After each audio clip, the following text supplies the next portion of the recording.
I know that YouTube viewers have a short attention span, so I'm going to answer this question immediately.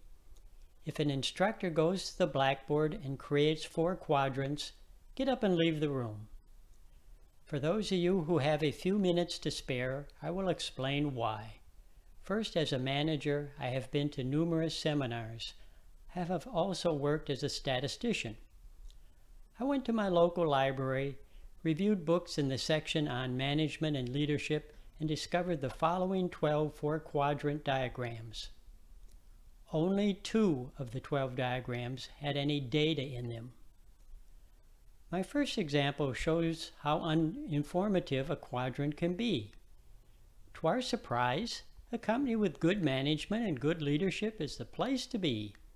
And I'll bet you could guess which companies you do not want to work for or invest in. This chart could have been informative if it were filled with data points representing actual companies we know. Unfortunately, it does not even tell us what % of companies fall into each of the 4 quadrants. In my second example, I don't know what the Bush-Vail balance refers to, but I assume it is better than chaos, stagnation, and the Moses trap. I have never heard of the dimensions of dynamic equilibrium or phase separation, but I'm guessing the author does not have a reliable measuring instrument for either of these dimensions. This next example has what I assume are averages for each of the 4 quadrants. It shows that clarity of personal values is related to clarity of commitment, but clarity of organizational values is not. Unfortunately, we do not know what the relationship is between clarity of personal values and clarity of organizational values. If these 2 dimensions are highly correlated, then most of the data points will lie in diagonal quadrants.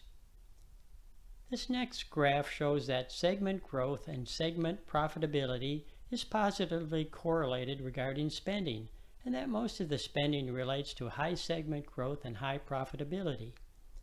Would you believe that this diagram represents the best of the 12?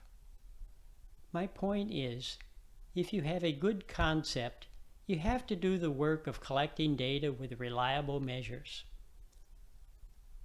My next example is what a quadrant should look like based on real measurements and real data.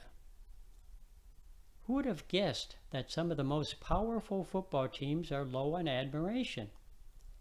Based on what I know, Northwestern is admirable because they will not admit great football players to their college if they are not college material. Of course, 4-quadrant diagrams are limited to 2 dimensions. Once you get beyond 3 dimensions, illustrations are pretty much worthless.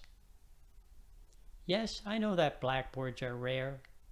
Therefore, if a speaker shows you a PowerPoint presentation with 4 quadrants, feel free to get up and leave.